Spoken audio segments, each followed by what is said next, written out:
My sister lied to a judge to cut me off from our grandmother's will, then tried to take legal control over my life. But what I did next, she never saw coming. Bonnie always knew how to play the golden daughter. When Grandma got sick, I was the one taking her to appointments. While Bonnie posted curated care selfies, after Grandma passed, our mother Helen said I was too emotional to manage legal documents. Bonnie swooped in, declared I was grieving irrationally. Tasha, my trainer, warned me Bonnie had lawyered up. I stared at my bathroom mirror.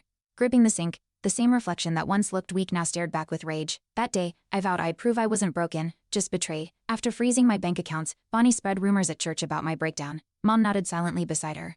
And Dad avoided my eyes. At the grocery store, people whispered when I passed. I emailed the family trust attorney, but he never replied. Tasha offered to go with me to confront him, but I couldn't stomach another pity look. That night, I tore down all the family photos in my hallway.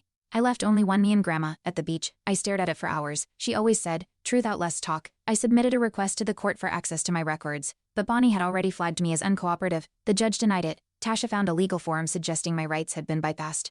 We brought it to a paralegal named Miles, but he brushed us off, said the documents looked legit. That night, I locked my door. If Bonnie controlled the courts, what was next? Bonnie showed up unannounced with Helen, pretending it was a wellness check. I stood frozen as they snapped photos of my living room.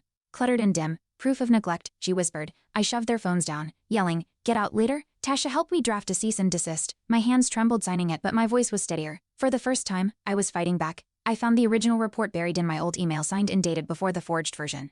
I printed it, circled the discrepancies. Tasha contacted her cousin, a clerk at the courthouse, who confirmed the file swap was suspicious. We submitted everything anonymously. I knew Bonnie would retaliate. Still, holding that document felt like oxygen, my truth. On paper at last, then came the twist. Miles, the dismissive paralegal, turned out to be Bonnie's college ex. He'd been feeding her updates. Tasha confronted him in his office lobby loud and clear. He panicked, tried to delete emails, but Tasha had screenshots. That night, I filed a formal complaint with the Bar Association. For the first time, I saw fear on Bonnie's face. Bonnie was subpoenaed. In court, she stammered when the real report was displayed. Helen tried to interject, disqualified for contempt. Dad apologized. Quietly slipping me a photo of Grandma outside, I hugged Tasha. My chest still ached, but I stood tall. Grandma always said, say your truth out loud. I did, and the silence that followed felt like healing. The court restored my rights, dismissed Bonnie's petition, and ordered a forensic audit. Helen refused to speak to me, but that no longer stung. At home, I placed Grandma's photo back in the hall next to a mirror, not to reflect what others thought of me, but to remind me who I reclaimed. I wasn't their puppet anymore. I was Ava, free. Thanks for watching. Hit subscribe to check out more stories on my channel.